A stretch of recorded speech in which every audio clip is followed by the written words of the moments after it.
would say as organizations, we have been working on this issue for decades. And I'm going to moderate. We're going to have speakers today are going to share about the heart of this issue, which is students, what they're facing in schools every day. Sometimes that we feel is in action by our schools, by our state, by our communities, and the impact that it has. We will be releasing a report in the next couple of weeks. Today we're going to share with you an executive summary, and it's because we need legislative action. Our students cannot wait another year. Our students cannot wait another day, another month for people to decide that this is important. Our students are suffering today, and the action needs to happen today. In this week of crossover, we are hoping that if the House Education Committee doesn't take decisive action, that the Senate takes some bold action to move this conversation forward. So with that, I'm going to start by introducing Heather, who is the mother of Isabel, who died by suicide this past year, and with sorrow and pain, I share her story, or she shares her story. Hi, I first want to start by thanking everyone that's here in this room today. My name is Heather Miller. On September 15th, 2024, my daughter Isabel lost her life to suicide as a direct result of relentless harassment and bullying and inactions by the school system. Isabel was only 14 years old. Sadly enough, Isabel is not the only one. She's one of many children here in our state that have lost their lives in this manner. I would like to take a brief moment to recognize a few of those names whose families could not be here today. Grace Catherine Riley died June 2nd, 2022. She was just 21 years old. She was an artist who loved basketball, fishing, longboarding, and of course her family and friends. Nathaniel Taylor Kuchar went to CBU, died February 25th, 2023. He was 16. He had a love for military planes and ships, traveling, debating, and the outdoors. Amalia Rose Weinstein died February 17th, 2025. She was an 8th grader from St. Albans who loved cats and was a member of the hockey team. She's described as boisterous and funny. Nevaeh Jade Perdiz died September 2nd, 2024. She was only 13. Nevaeh was an incredible light to so many, always making sure that everyone knew just how much they meant and how much they were loved. She loved music and art, and she was an amazing writer. There are many ways a person's life may end. Suicide should not be one of them. We need change so that parents and families can stop having to bury their children. So please, I urge you, everyone, to help us make these changes happen. Thank you.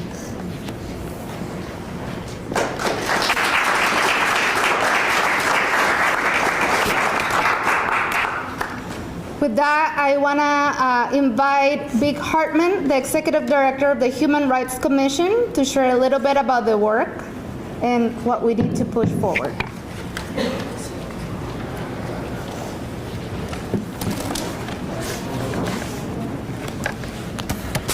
Thank you all for joining here today.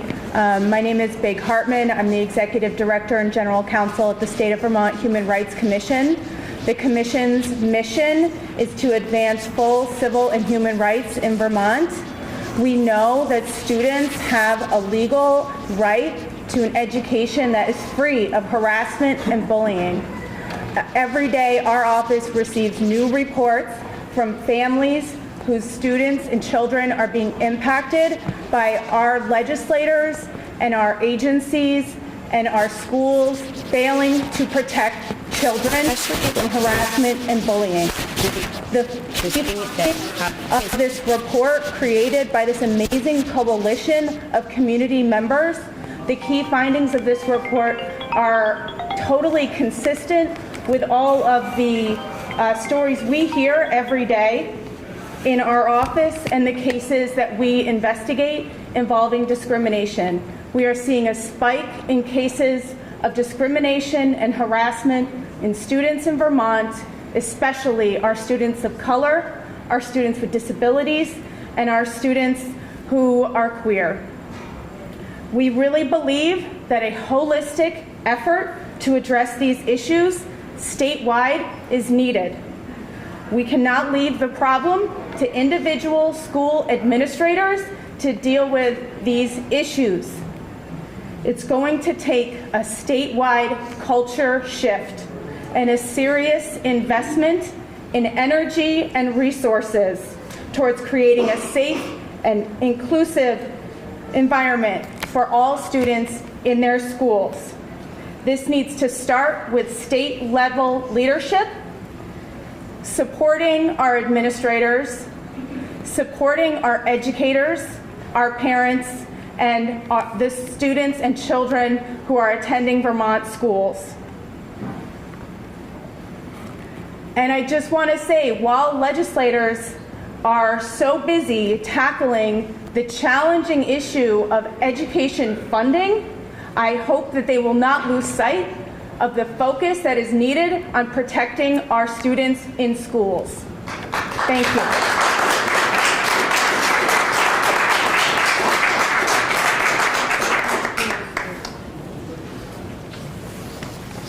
I'm gonna introduce you to Amy, who is speaking on behalf of Tracy, a parent who couldn't be here today. Hi everyone, my name is Amy and I am the Policy Director with Voices for Vermont's Children, but I'm here to represent a parent's voice. The impact that bullying and harassment has on a student does not end when they graduate from high school or leave the school environment. My daughter was unable to complete her last year and a half of high school due to the trauma she experienced and the anxiety it triggered when she tried to return to school. The lack of holding those responsible accountable for their actions actually caused her further harm. It is hard to say, but this harm may have been more egregious than the initial acts of racism because it was perpetuated by adults failing to act, failing to protect her, and failing to believe her. My daughter did try to reintegrate into school settings, but attempted suicide after her first day back. Although she was able to receive her diploma through the high school completion program last year, the effects of her experiences are still present today. She struggles to go out into the community for fear she may run into the students from her school, and her transition into adulthood has been significantly delayed. As her parent, I hurt for what she has had to experience and also feel angry knowing that had the school responded swiftly and appropriately, that perhaps this wound would not run quite so deeply.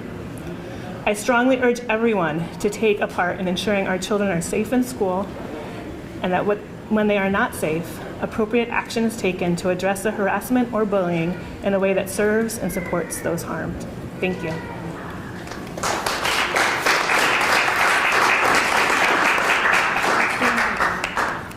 I would like to invite Dana, the Executive Director for Outright Vermont.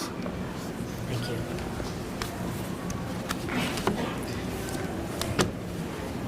Good afternoon, everybody. You hear me okay? Not quite. Okay. Better? I'll try and get real close. I'm the Executive Director of Outright Vermont. Our mission is to build a Vermont where all LGBTQ plus youth have hope, equity, and power. I'm wearing the shirt. As folks have already discussed here today, it could not be more urgent to ensure that Vermont is a place where all youth, including LGBTQ youth, are safe, supported, and celebrated throughout our education systems. The challenges specifically that LGBTQ youth in schools face today are long-standing. However, in recent years, and especially given this election and current administration, we have seen drastic increases in harm. The rhetoric and actions from the highest levels of office in this country aim to erase the existence of trans people and specifically target LGBTQ youth. It sent a signal that youth are fair game for bullying and harassment with no consequences. These are direct threats to young people in this state, and it defies the values that we hold near and dear as Vermonters. We have a long history of taking care of each other here. We must see this moment for what it is and move forth with commensurate action to face the circumstances of today. Now, we know that effecting change takes a coordinated response, and I want to first extend my deepest gratitude to the youth, families, and volunteer community members who have generously showed up again and again to share their stories, many of whom are right here today, for the greater good. You are the truth tellers who steer the rest of us, including the Attorney General, the Human Rights Commission, and the Agency of Education, towards accountability and justice. We really, really thank you. While young people are facing relentless attacks across the country, bold and consistent state leadership is critical. Our joint, unequivocal commitment to protecting the rights of the most marginalized youth sends a powerful message. No matter what shenanigans are swirling around us at the federal level, Vermont must not and will not back down. When we know, we know that when institutions with power stand firmly on the side of justice, it does reassure young people that we've got your back, and it can quite literally save lives. Now, as the HHB report indicates, we consistently hear from youth that despite years of policy reforms, bullying and harassment remains widespread in Vermont. And while there are policies in place to address bullying and harassment, enforcement is inconsistent, often non-existent, and as a result, many incidents go unreported. Many students have lost confidence in even attempting to share their stories and experiences. Without resourced systems of accountability, we can't ensure that we are upholding the protections that young people desperately need.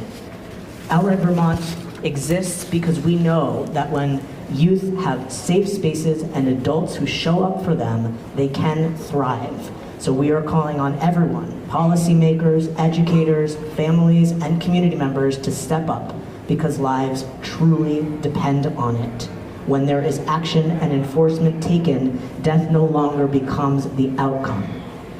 So, passing H-130 is an essential step to address these concerns. It's a bill that aims to expand the membership and duties of the Advisory Council on Hazing, Harassment, and Bullying Prevention in Schools. We need more mental health resources and stronger training and educational leaders and teachers to shift school climate and culture.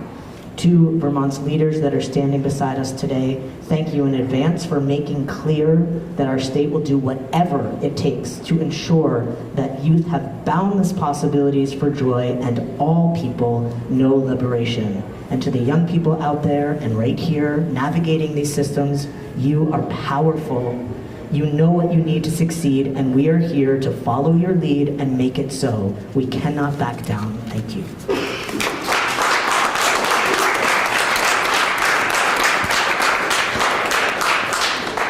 I want to introduce you to the siblings of Isabel.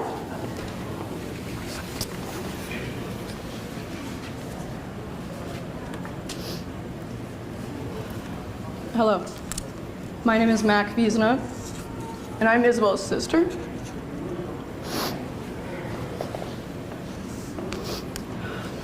Sorry. I'm here today because Isabel can't be.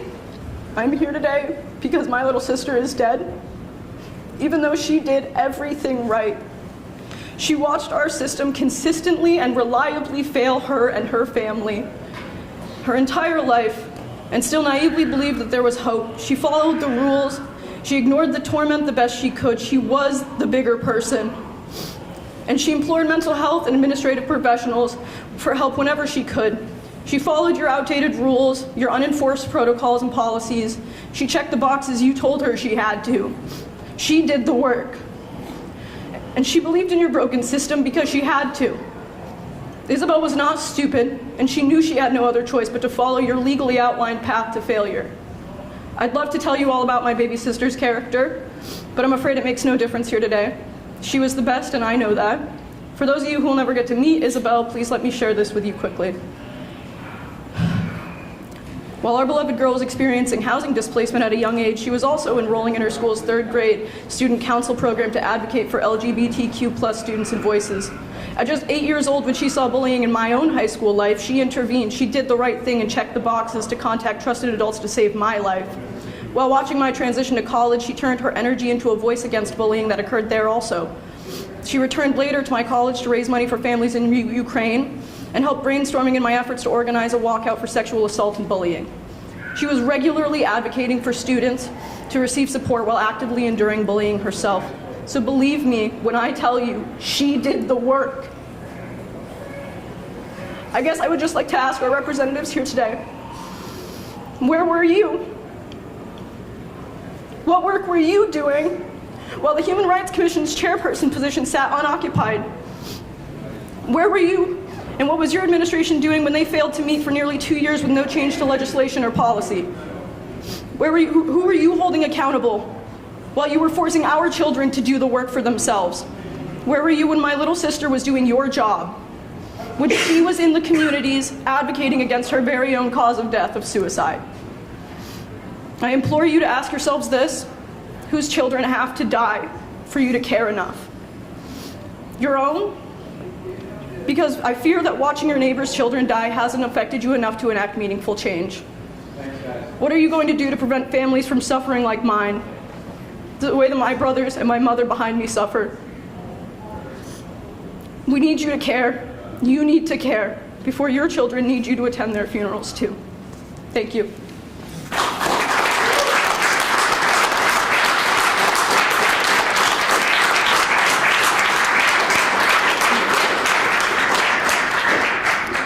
Let's just take a moment to let that sink in. Where are we all? What are we doing every day to ensure that there are systems that hold people accountable, that we are supporting both students and those who are perpetrating harm so that they stop doing it? Where are you in your communities doing the work? I want to introduce you to Isabel's brother now.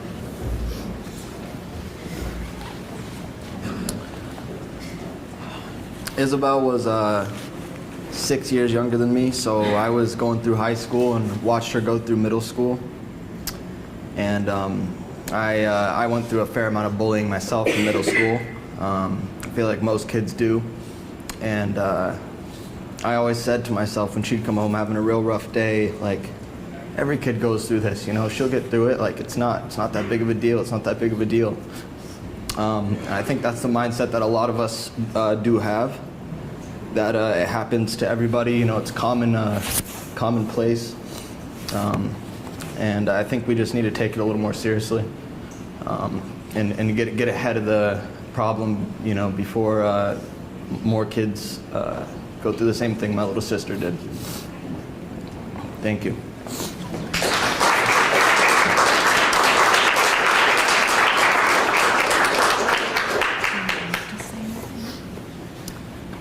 I'd like to introduce you to Magdalena. Say that right?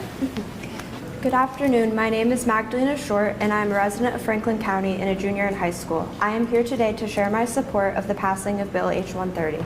Within the past 3 years, I have endured the loss of two of my friends, losses which I believe could have been prevented if more actions were taken to put an end to bullying in schools. June 2nd, 2022, my dear friend Grace Riley's life was lost to a fentanyl overdose at just the age of 21. Grace was kind, empathetic, athletic, and creative. Grace had substance use disorder, using substances as a way to cope with her strong anxiety and other personal struggles. You may be wondering, how does this connect to the passing of a bill regarding bullying? Well, in school, Grace was often isolated and outcasted by her peers, poked at and made to feel like less than others. She turned to substances to escape the pain she was enduring mentally from her own struggles and those faced at school. If she had experienced a more safe and kind educational environment, is there a possibility Grace wouldn't have fallen to substances?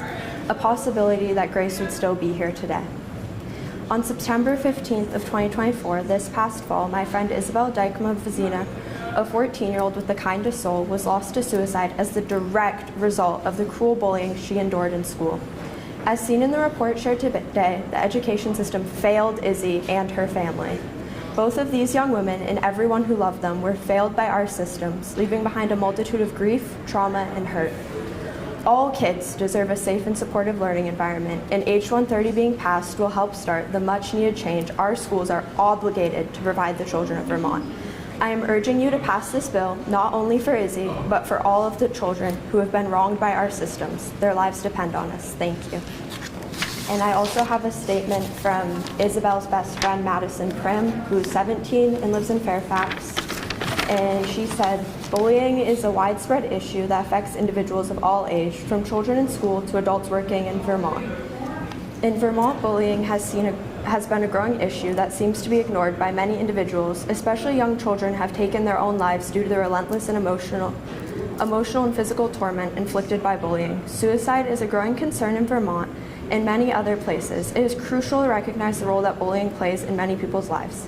I lost my best friend, Isabel Jean Vizina Dykma, from suicide due to the constant bullying Isabel went through between online and at school. Isabel was only 14 years old, struggling with many things in her life, but was still the most outgoing, caring, loving girl. She always had a smile on her face, and even when she was struggling, Isabel was someone I could count on, no matter what. Losing Isabel has been the hardest thing I've ever had to go through. Her death affected so many. To address this crisis, I believe society must take stronger measures to prevent bullying and provide the support for those who are struggling with bullies and mental health.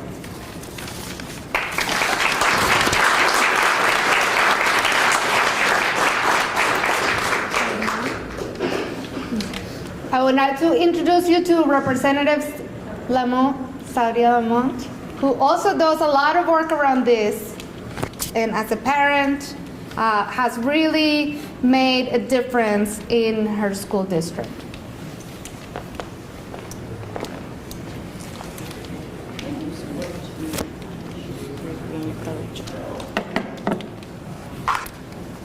Good morning.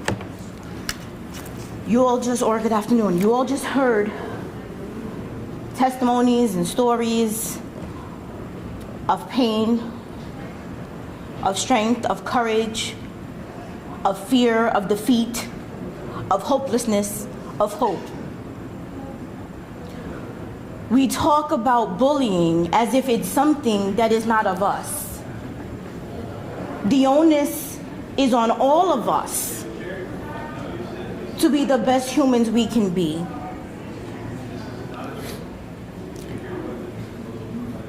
When we think about suicide and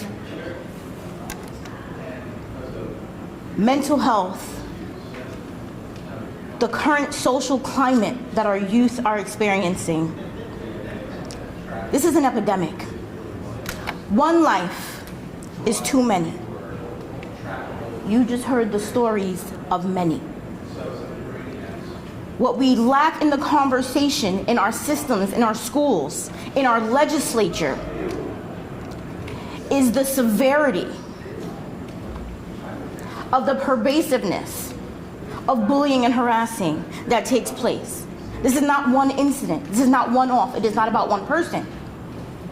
It is about the continued, ongoing struggles and lack of accountability, lack of culture change, lack of systems change, lack of support for youth, parents, students, even staff and faculty, because let's not say that there are not faculty and staff who are not trying.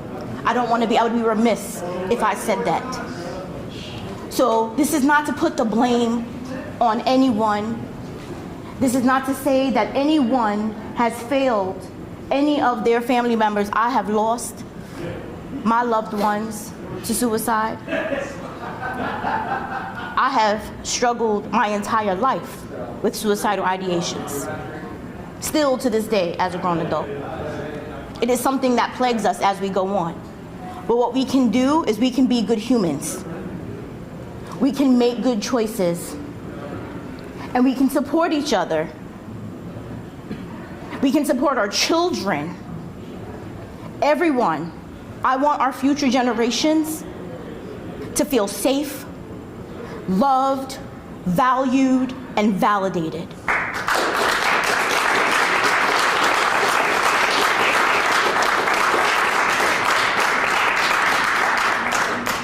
But not just feel it, to live it and believe it. It is more than a feeling. It is a right.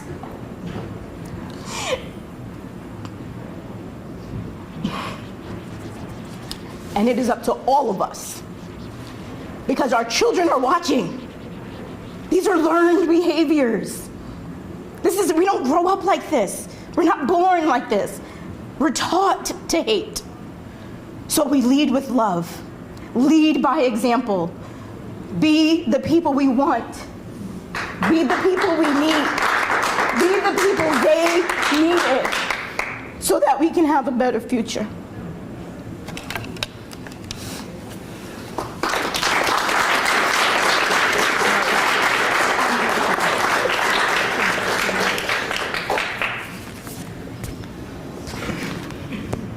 I don't have much to say after that, but I do want to invite Representative Barros. Do you want to share some words? And Representative Barros has really been supportive around this work of bullying harassment, as well as many others. But the action comes from our leaders, who have a bill just sitting on a wall year after year. This is not the first year we brought this up. This is the least this legislature can do, to pass H-130, which will bring together people impacted to tell the state what is the preventive effort we need to do. We know, as advocates who have been working on for many years, what is needed to change the system. And it needs to be bold. It needs to be transformative. It is not just about policy change, it is about culture change. And we have the tools. There's lots of research out there that says what we can do to make this best, and we cannot be mediocre. We need to be better for our kids.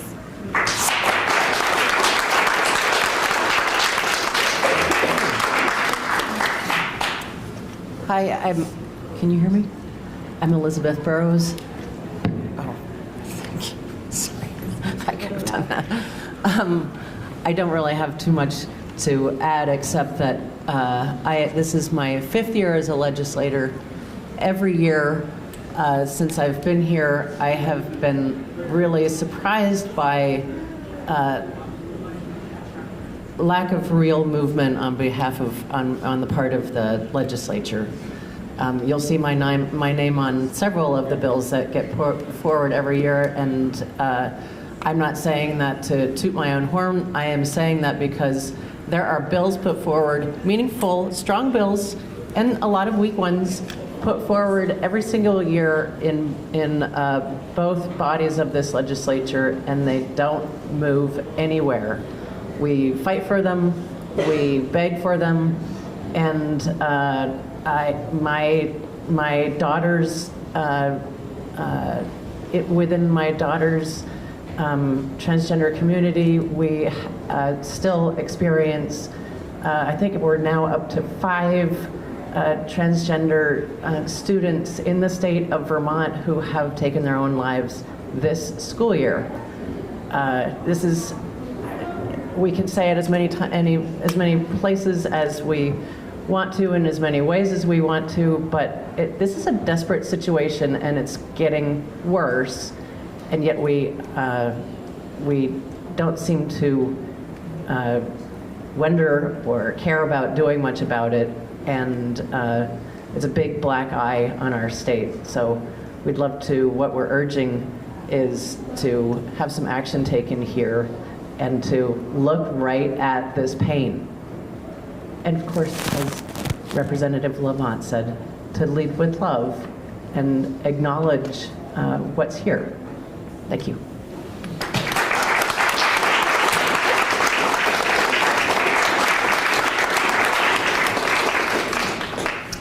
So what are our key findings to end? Is that we know that bullying and harassment is widespread in Vermont schools, creating a toxic environment where students feel unheard and unprotected. One student shared, "People say slurs in the hallways all the time. Teachers hear it and they don't do anything." Another highlighted the growing issue of online harassment, stating, "It's not just in school. People target you on social media too. There's no escape."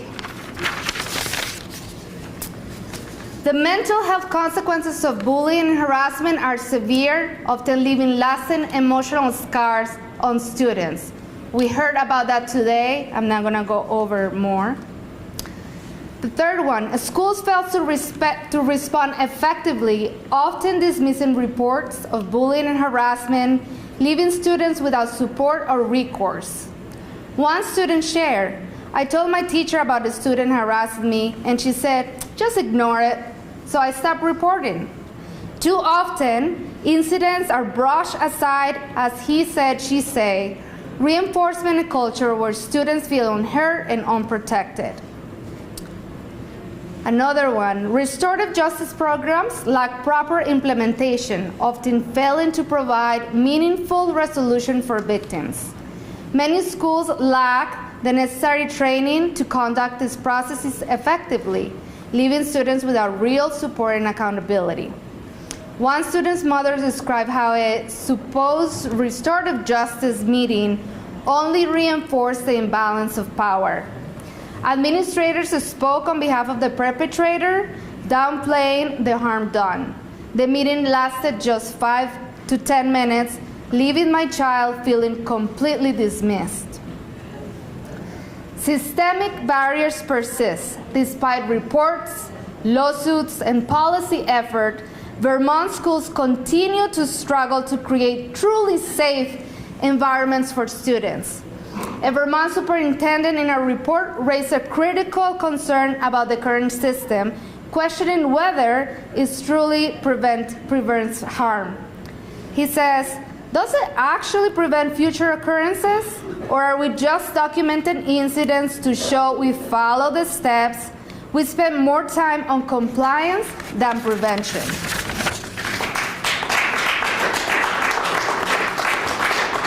While Vermont harassment and bullying policies are intended to create urgency and accountability, the rigidity often makes schools more focused on checking boxes than on proactively preventing harm. As the superintendent bluntly put it, the process is good in that it creates a sense of urgency and seriousness, but the downside, it's rigid. It's all about compliance. And that means we're spending way more time, I already said that, reacting than we are preventing.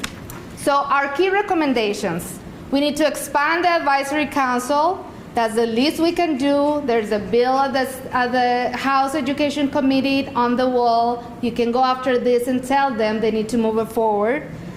If it doesn't do it, it just needs to be expanded. This will bring together all the advocates to give real solutions to the problem. We need to implement restorative and trauma-informed practices. Punitive discipline alone does not fix our school climates.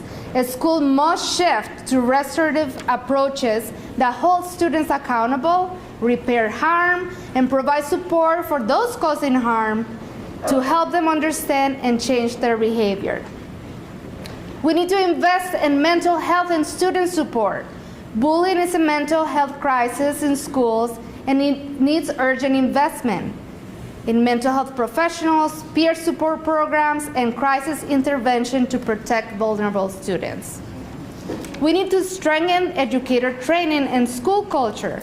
A school must train all staff to recognize, address, and prevent bullying effectively.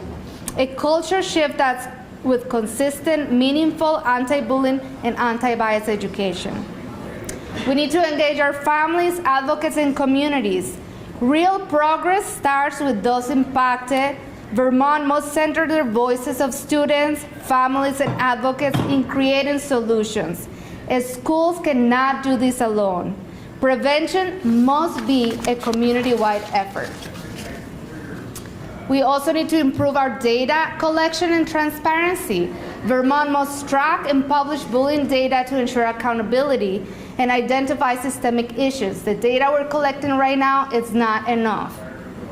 Expanding the HHB Council is the simplest, most urgent step Vermont lawmakers can take today, but true progress will only come when students, families, and advocates have a seat at the table to drive proactive change. The state must act now to implement restorative justice, mental health support, educator training, community engagement, and data transparency, because our students cannot wait another day. Thank you.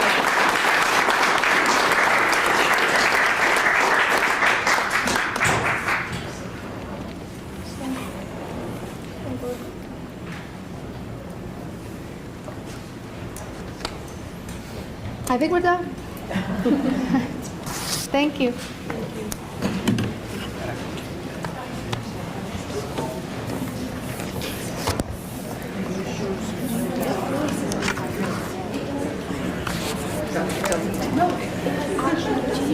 I need to go talk to Isabel's family. Are they gonna be okay?